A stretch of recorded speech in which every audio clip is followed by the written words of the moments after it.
নমস্কার, পাপিয়া কুকিং ব্লগে আপনাদের সকলকে স্বাগত। এই দেখুন, আজকে আপনাদের একটা ব্লগ শেয়ার করব। আজকে একটা বিশেষ দিন। আজকে আমার নাতনির মুখে ভাত।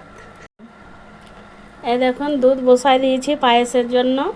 মটর আলু সিদ্ধ করে নিয়েছি, এটা বানাবো ঘুগনি। আর পায়েসের চাল ধুয়ে এবার পায়েসের চাল ধুয়ে এবার দিয়ে দেবো দুধে।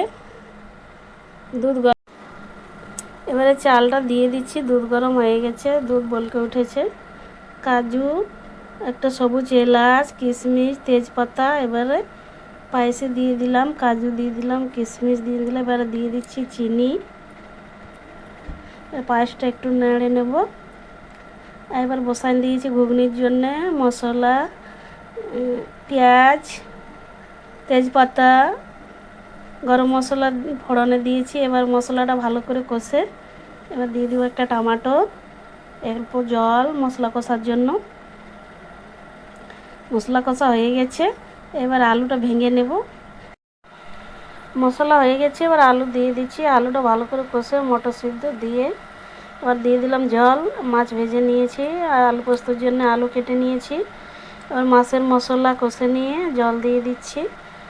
ফুটে উঠলে ছেড়ে দেবো। এবার মাছ কষাই দিয়েছি আলু পোস্ত সিদ্ধ হওয়ার জন্য আলু।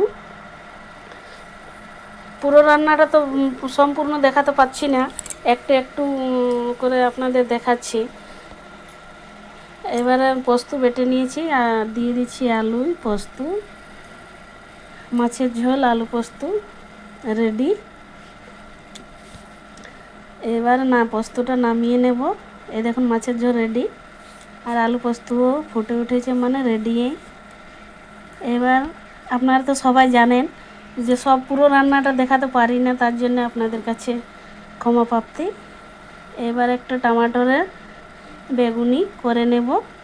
সব কিছু ভেজে নিয়েছি, 9টা সবজি ভেজে। এবারে আমার নাতনি, দেখুন বেশি সাজাইনি, হালকা করে নাতনিকে সাজিয়েছি।